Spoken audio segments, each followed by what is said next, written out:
my own opinion, unfortunately, hindi pa nagpa-price increase o wala pang adjustment sa fare increase at lalong tumataas yung fuel natin sa Pilipinas.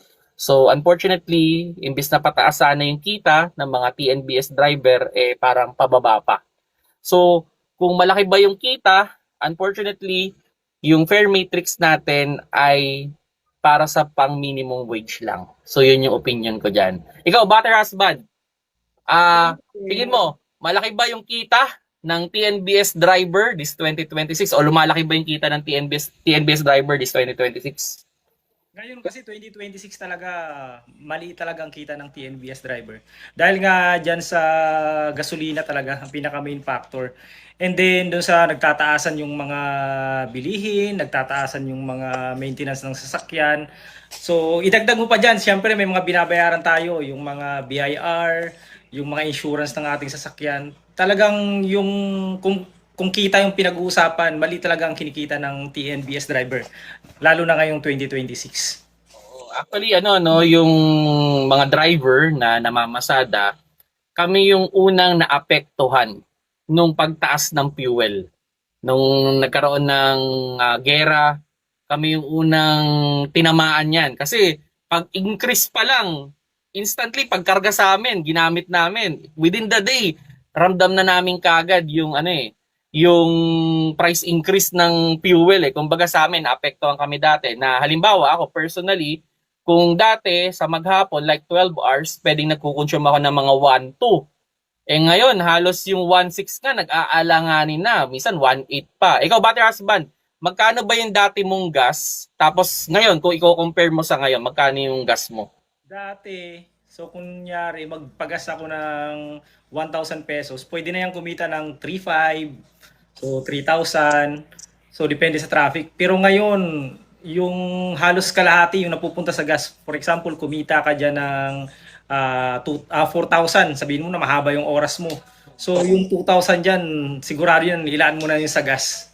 So huwag kayong iinggit doon sa mga malalaki yung pinapakita na mga income. Ang titingnan mo diyan kung gaano siya kahaba bumibiyahe. So pwedeng malaki yung income mo pero sobrang haba naman ng oras na kinonsume mo. So, and syempre yung gas mo, pag mahaba yung oras na kinonsume mo, mas malaki din yung gas na makukonsume mo. Mapupunta dun sa gas na sa kinita mo na mababawas. So, for me, talagang sobrang malaki ang nawawala sa atin. Ang nagiging senaryo ngayon, sabihin na natin bawat driver, meron kasi sabihin natin may ideal yan na amount na gustong kitain sa isang araw. And hanggat hindi niya kinikita yon, nag-i-extend siya ng nag-i-extend ng oras.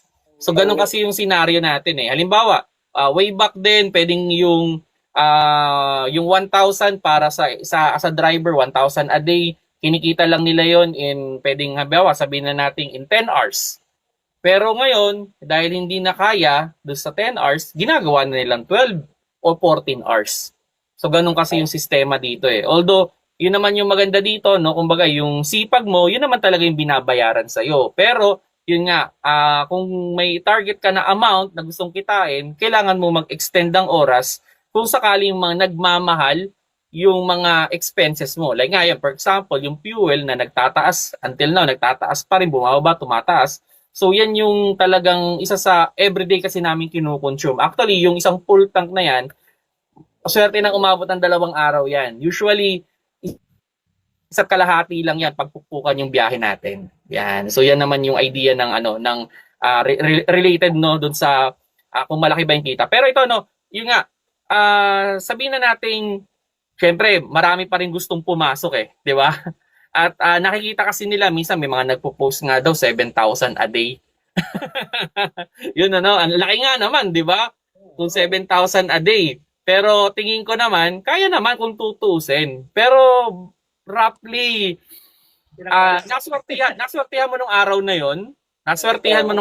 yon, plus tamang timing din, tamang araw ng labas, and then lastly yung kumbaga talagang mahaba yung kinonsume mo talagang oras dun sa pagbabiyahe para lang ma-accumulate yung 7,000 and malamang sa malamang pwedeng magawa mo yun ng isang araw, pero bukas bulagta ka naman. Or pwede mo magawa ng 2 araw, pero in the third day, bulagta ka naman. So, depende kasi sa sistema kasi ng driver yan eh. May sistema kasi yung driver na iba, gusto mag 24 hours.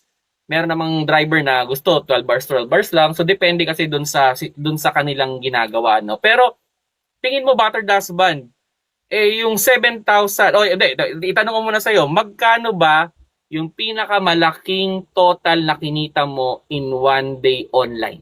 One day, 24 hours, magkano ba yung tingin mo pinakamalaki mo nang kinita? Sa akin, ano lang eh, siguro mga 4,000 lang. Hindi talaga ako lumalagpas doon kasi feeling ko pag na-meet ko na yung 4,000 pesos, parang actually 3,500 nga lang eh. Tinatamad na ako, parang gusto ko na umuwi. So hindi talaga ako lumalagpas doon kahit kasi naka-base ako doon sa income eh. Hindi ako naka-base doon sa oras eh. Kunyari, naka 3,500 na ako ganitong oras lang, uwi na ako niyan. So yun yung target ko everyday. Hindi talaga ako nag-aim nung 6,000, 7,000, hindi ako nag-aim ng ganyan. Pero dun sa 4,000 na yon, magkano ginas mo kaya nun? Dati mababa pa yung gas, nasa 1,200, 1,300 ganun. So, kumbaga, yung 4,000 i-minus natin yung sabi natin 1,3. So, sabihin natin ano yan, mga 2,7 ano? Tapos i-minus pa natin yung 1,000. Ba, sabihin natin kasi ito scenario lang. Kahit sa inyo yung sasakyan, dapat binaboundaryhan pa rin natin, di ba? Hindi naman pa pwedeng sabihin na, di akin yung sasakyan eh. Wala na tong boundary. Hindi ganon. Maling ano yun, maling idea yun, ano? Kahit sa inyo pa yung sasakyan, nakapangalan sa inyo yung sasakyan, kailangan binabayaran nyo rin yan per day. Depende na lang sa inyo kung magkano man yung binabayad niyo. Now, sabihin natin, pwede kumita ka ng 1,7 nun, ano? Yung time niya kasi 2,7, 1,7, no? So, okay na rin, no? Kumbaga, pero ang tanong doon, ilang oras mo bang ginawa yun? Ang oras nun, so abutin ka, sabihin mo na mag 14 hours, pinakamababa. Parang ma-meet yung 4,000 na yun. So, kumbaga, kung titignan natin, 4,000 is, ano pa rin, ano? Medyo, Kumbaga sa minimum, 2 araw ng minimum wage yun. Kasi, di ba 8 hours lang. Bakit ako napasama dito? So, 2 oras na lang, magiging parang 2 araw na rin yung, parang same lang tayo ng kinikita din ng minimum. so yun yung idea mo, no? Kumbaga, kasi ang problema diyan minsan, kumita ka nga ng 4,000, pero bukas, kaya mo pa bang bumangon? Oo, yun. Di ba? Yun din yung problema diyan eh. Kaya, kumbaga sa mga nag-iisip diyan na nakikita nila, ang lalaki ng fare naman ito, ang laki ng take home nito, no? Pero hindi nila tinitignan yung pagod naman na ginawa ng taong yun. Kumbaga, may mga, ako personally, kaya kong kitain yung 4, 5, 6, 7.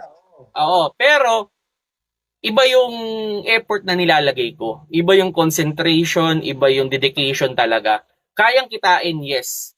Pero hindi siya madali. Lalo pag December.